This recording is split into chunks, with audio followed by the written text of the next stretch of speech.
The ride I almost didn't leave, a true rideshare horror story. You ever have that moment where something feels just a little off, but you ignore it? You brush it off like your brain's just being paranoid? Yeah, I ignored that feeling once, and it nearly cost me everything. This happened when I was 21. I'm a woman, and I had just finished a late shift at my job in downtown Chicago. It was around 11:45 at night, and I was drained. I worked at a small bar, mostly serving college kids and night owls, and closing up always took longer than expected. My usual routine was to order a ride share from the app, wait inside until it arrived, and head straight home to my apartment just outside the city. That night was no different. I called a ride and the driver's name popped up. Aaron, gray Toyota Corolla. A minute later, a gray Corolla rolled up right outside the bar. Seemed right on time. I got in the back without really thinking. I was tired and just wanted to go home. The guy inside didn't greet me, just nodded when I said, "You're Aaron?" He nodded again. No small talk, no music, just silence. At first, I was grateful. I figured he was just one of those quiet types, and honestly, I didn't feel like chatting either. But about 5 minutes into the ride, something started bothering me. We weren't on the highway. In fact, we weren't even heading toward it. He had taken a weird left onto a side street I'd never noticed before. I leaned forward slightly and asked, "Hey, is there traffic or something?" He didn't say a word, just kept driving, eyes locked on the road, hands tight on the wheel. His grip was so tense I could see his knuckles flexing, almost trembling. That's when I pulled up the app to check the route. Except the screen said, "Trip not in progress." I stared at it for a second, confused. Then I hit refresh. Same thing. My chest started to tighten. I spoke louder this time. "Hello, where are we going?" He still didn't respond. But a few seconds later, he made a sudden turn, hard right, into what looked like an abandoned strip mall parking lot. No lights, no stores open, just empty buildings and wide, dark asphalt. He parked, put the car in park, then slowly turned to look at me. I'll never forget his face. He wasn't angry. He was smiling. That kind of slow, smug smile people get when they think they're in control. Then he said something I still hear in my head sometimes. "You shouldn't be so trusting." My blood ran cold. I instinctively grabbed the door handle and tried to open it. Locked. I started slamming the unlock button next to me, yelling, "Let me out." He reached back suddenly, lunging between the front seats, trying to grab me. I kicked. Hard. I think I caught him in the chest or face. I didn't care. I scrambled across the back seat and yanked the opposite door. Unlocked. I threw it open, tumbled out, and ran. Full sprint. I didn't even look back. There was a gas station across the road with a couple of people inside. I ran straight for it, ran inside, and yelled that someone had tried to kidnap me. The guy behind the counter called the police. A couple customers stood by the window watching the lot. The car was gone. Just gone. When I finally calmed down enough to check my phone, I saw 3 missed calls and a voicemail. From the real Aaron. His voice was confused and irritated. "Hey, I've been waiting outside the bar for 15 minutes. Are you still coming?" I had gotten into the wrong car. Even worse, someone's car who knew what he was doing. He didn't correct me when I said his name. He didn't speak at all, just drove quiet and confident, like he'd done it before. Maybe he had. The police took my statement, and I gave them the plate number. I had memorized it in a panic as I ran around the back of the car. It didn't match any rideshare vehicle on record. And the guy? Never caught. Just disappeared. After that, I never got into another car without checking the license plate first. I check the driver's photo. I make them say my name. I even fake phone calls during the ride just so they know someone's listening. I never ignore my instincts now, because that night I almost didn't leave. If this story gave you chills, you'll want to hear what's coming next. Subscribe so you don't miss it. The Passenger Who Knew Too Much. True rideshare horror story. Have you ever had someone say your name before you ever told them? Or worse, mention something about your life they shouldn't possibly know? This happened when I was 34. I'm a man and I drive for a rideshare service part-time in Los Angeles. I thought I was being careful. I thought I had control. But one passenger changed that and made me question just how much of my life is actually private. It was around 2 o'clock in the morning on a Thursday. I had just dropped off a college kid in Echo Park and was about to log off for the night when another ping came in. A guy requesting a ride from a bar in Silver Lake. It was only 15 minutes away. I figured, why not? I pulled up outside the place. The guy came out almost immediately. Clean cut, button-up shirt, probably early 40s. Looked like a corporate type, maybe just got off work late. He walked with this weird, slow confidence. He opened the door, got in, smiled and said, "Hey Matt, thanks for picking me up. Okay, my name's on the app, so no red flag yet." Then he said, "Smells good in here. Pine? Reminds me of Christmas morning." Again odd, but still nothing crazy. I tapped start trip, and we pulled off. We made small talk. He asked how long I'd been driving. I told him about a year, just part-time. He nodded and said, "Yeah, must be nice to have a side hustle, especially with a wife running her own bakery." That made me pause. I didn't mention my wife. I didn't mention the bakery. It's not on my profile. There's no reason he should know that. I glanced at him in the rearview mirror. He just stared out the side window like he hadn't just said something deeply unsettling. I played it off and said, "Have we met before?" He smiled. "No, I just pay attention." The rest of the drive was quiet, tense. I kept checking him in the mirror. He didn't move much, didn't look at his phone, just stared out the window. Then, as we were about to merge onto the 5 freeway, he asked, "Still living in Glendale? That street with the big cactus out front, right?" I hit the brakes. Not hard, but enough that he looked up. "How do you know where I live?" I asked. He just chuckled softly. "You really should update your privacy settings, Matt. It's incredible what people put out there without realizing it." Now I was done pretending this was normal. I pulled over on the shoulder and told him the ride was over, that he needed to get out. He didn't move, just kept staring at me. Finally, he leaned forward, rested his arms on the back of my seat, and whispered, "I know where your wife parks her car. I know what time she opens the shop. I know where your daughter goes to school. I know what days school gets out early." I didn't even know what to say. My heart was pounding so loud I couldn't hear anything else. I pulled back onto the road and drove. I didn't care where. I just wanted him out of my car. When we finally reached the address on the app, I realized it was a dark, empty warehouse lot.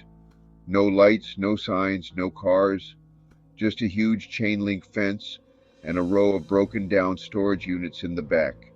"This is it," he said casually and opened the door.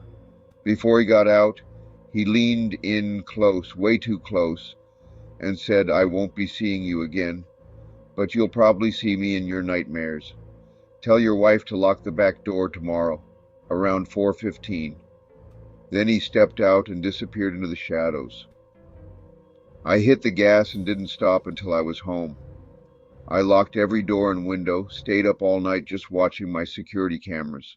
I reported the ride to the app, gave the exact pickup time, location, even his appearance. They told me there was no record of a trip at that time under that name. It just didn't exist. I checked my own app history. Nothing. Like it never happened. I've since changed my name on the app, our cell numbers, our Wi-Fi passwords, updated all the privacy settings I could find, and everything else I could think of to protect myself and my family. But that doesn't change the fact that someone was watching me and knew things they shouldn't have known. And the worst part, he didn't look crazy. He looked like someone you'd trust. So if you ever get that uneasy feeling that someone's watching you, someone is tracking you, don't brush it off. Because sometimes the most dangerous people are the ones who already know everything about you. If this story gave you chills, you'll want to hear what's coming next. Subscribe so you don't miss it. The Midnight Car Swap, a true rideshare horror story. Have you ever realized, just a little too late, that something was very wrong and you were already trapped in it? That terrifying moment where your brain catches up, but your body's still stuck inside a moving car? This happened when I was 27. I was visiting Austin, Texas for a girlfriend's bachelorette weekend. It was supposed to be a fun trip, just a short, rowdy weekend with some old college friends. Drinking, laughing, dancing, all the usual stuff. We were bar hopping on a Friday night, nothing crazy. I wasn't blackout drunk, I wasn't high, I was just buzzed and a little tired. Around midnight, I decided to call it early and head back to our Airbnb. I figured the others would be out for a while. I stepped outside the bar, opened my phone, and ordered a ride through the usual app. The driver's name was Jason. The app showed a silver Nissan Altima, license plate ending in 4K9. A few minutes later, a silver Altima pulled up. I checked the plate, 4K9, a perfect match. I got in the back seat. The driver looked like his profile pic. Thin guy, maybe mid-30s, wearing glasses. He smiled and asked, "Heading back to Riverside?" That was the right neighborhood. The address on the app was already loaded, and I saw the route pop up on his phone, so everything seemed normal. For the first few minutes, we just made small talk. He asked if I was in town visiting. I said yes. He chuckled and said, "Bachelorette weekend?" Like he already knew. That kind of caught me off guard. I hadn't mentioned that, but I shrugged it off. Maybe he overheard something when I got in, or maybe it was just a lucky guess. Whatever. I stared out the window and just wanted to get home. About 10 or 12 minutes into the ride, I noticed we were slowing down in front of a gas station. It wasn't on the route. He said, "Hey, I'm having some engine trouble. I need to swap cars. My brother's bringing me another one." I was confused. I never saw or heard him make a call. I'd never heard of that happening during a ride. Then another car pulled up. Same make Nissan, but this one was black. A different guy was driving it. Bigger build, maybe mid-40s, wearing a hoodie. Didn't look like anyone from the app. The driver turned and said, "You can just hop in with him. He'll finish the trip." I said, "I can just call another ride, it's no problem." He smiled again and said, "No need. We already started the trip. He's with me." And that's when it hit me something was seriously wrong.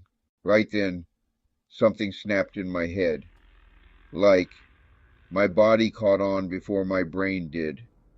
Why would two guys, driving two of the exact same cars, both be here for my one ride? Why would they go through all this just to help each other out mid-trip?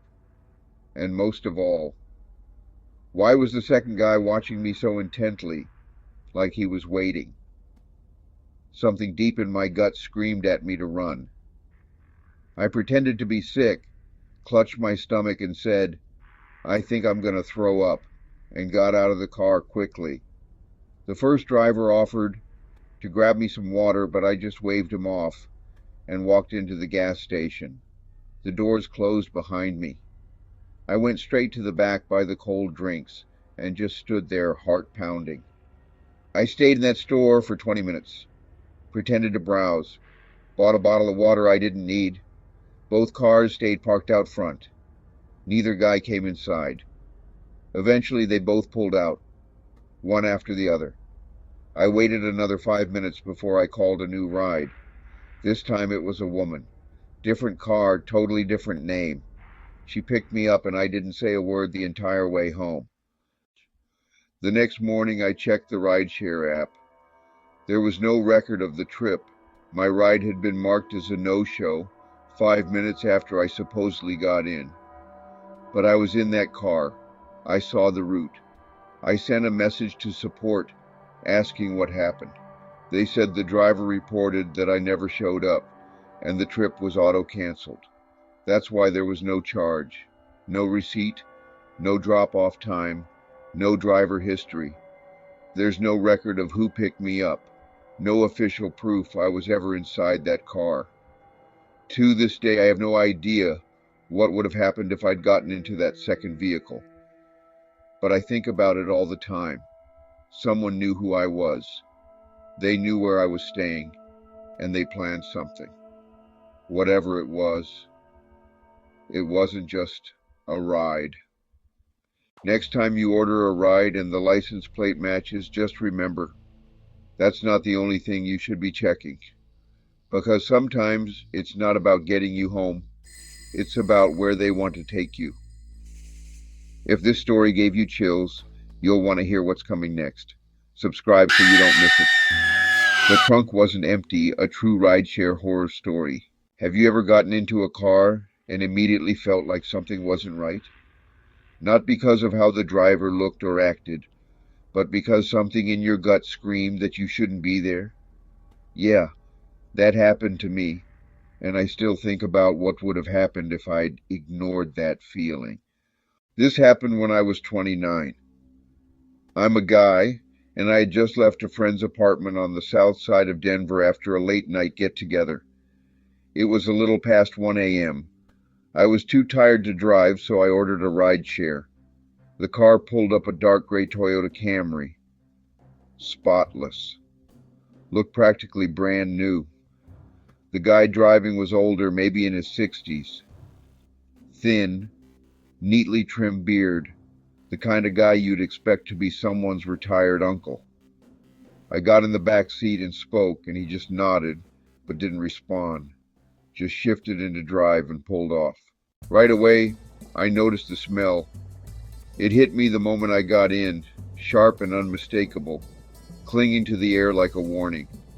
It wasn't bad exactly, but it was strong, like bleach and warm plastic, mixed with something I couldn't quite place. It made me uneasy, like the car was hiding secrets. I figured maybe he just cleaned the car, maybe he was extra careful. Still, I rolled the window down a bit, just in case I needed some fresh air or a quick escape. The drive was quiet, no music, no small talk. Just the hum of the engine and the occasional click of the turn signal, amplifying the tension in the air. He seemed focused, almost too focused. His hands gripped the wheel tightly, knuckles pale, eyes fixed ahead, with a kind of intensity that felt unnatural. We were about 10 minutes into the ride when I noticed him looking into the rearview mirror. Not at me, but behind me, like at the back of the car, at the trunk. His glances were quick, but deliberate. At first I thought I imagined it, but then he did it again. A quick glance, then another. Each time his eyes darted back with a flicker of concern or maybe fear. I followed his eyes and realized something. There was something in the trunk, or at least he was worried there was. My heart started to race. There was a noise, a dull thump, like something shifting or hitting the inside of the trunk. It wasn't loud, but it was just enough to make me notice, to make me wonder if I had imagined it or if something was really back there. I brushed it off at first. I told myself it was the spare tire or something rolling around, maybe a loose tool or a forgotten bag. I tried to convince myself it was nothing out of the ordinary. Then we hit a small pothole and I swear I heard a muffled sound.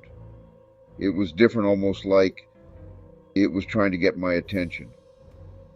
Like a voice, faint, gagged. It was so quiet I almost doubted myself, but the fear crept in anyway. I leaned forward a bit and asked, "Hey, everything okay back there?" My voice sounded steadier than I felt. He paused for just a second too long, then said, "Yeah." The silence in that moment felt heavy, like it was pressing down on both of us. "The spare tire rolls around sometimes," he said. His voice was calm, but flat. No hint of concern, no emotion at all. Emotionless. I said nothing for a few seconds, just stared out the window, trying to steady my breathing. My heart started picking up speed, thumping in my chest as the car rolled on through the night, the silence growing heavier with every mile. I looked at the car's dash. He wasn't following the route exactly. We were on the right street, but we'd bypassed the highway and were taking back roads. That's when I knew something was wrong. I tried to stay calm even though my heart was pounding in my chest and my hands were starting to shake. The darkness outside made everything feel more intense, and the silence inside the car was almost suffocating. I leaned forward and told the driver I wasn't feeling great, my voice barely steady, and asked if he could please pull over somewhere safe. I said I might be sick, hoping that would convince him to stop. I clutched my stomach for effect, trying to look as convincing as possible. He didn't respond at first. He just kept driving, eyes fixed on the road, his face completely unreadable. The tension in the air was thick. Then, without saying a word, he finally slowed down and pulled into a dimly lit gas station parking lot. The flickering lights made the place look even more deserted. The second the car stopped, I got out, moving quickly but trying not to look panicked or do anything that would raise suspicion. I just wanted to get away. I bent down like I was tying my shoe, but in reality, I was snapping a quick photo of the license plate, making sure to get a clear shot. He sat there watching me through the rearview mirror, his eyes following my every move. I could feel his gaze burning into my back. Then, all at once, he peeled off, tires screeching like he was in a hurry to get away from the scene, disappearing into the night. That's when I called the police, my hands still shaking as I dialed. I tried to steady my breathing and focus on what I needed to say. I gave them the license plate, the make and model, and every detail I could remember, hoping it would be enough to help them find him. A few days passed. Honestly, I tried to put it out of my mind. Maybe I was just paranoid, I thought. Then I got a call from a detective. They found the car abandoned in an alley 2 cities over, and inside the trunk they found a girl. She'd been reported missing 5 days earlier. She was barely alive, duct-taped, malnourished, bruised but alive. There were also several gallons of bleach, rolls of plastic in the trunk. He had very evil plans, but ran for unknown reasons. They told me she probably wouldn't have made it another night. I still replay it in my head sometimes. The look in that man's eyes in the mirror, the way he checked the trunk, like he was making sure nothing got out. The smell now, I know it wasn't cleaning supplies. It was to cover up something else. And what sticks with me most is how ordinary everything felt at first. Clean car, quiet driver, nothing obviously wrong. But the evil wasn't in his face. It was quiet, calm, calculated, like he had done this before. So, if you ever get that feeling, that instinct that something's off, even if you can't explain it, listen to it. I almost didn't. And if I hadn't, I might have been just another passenger who never made it home, or worse, just another sound from the trunk. If this story gave you chills, you'll want to hear what's coming next. Subscribe so you don't miss it.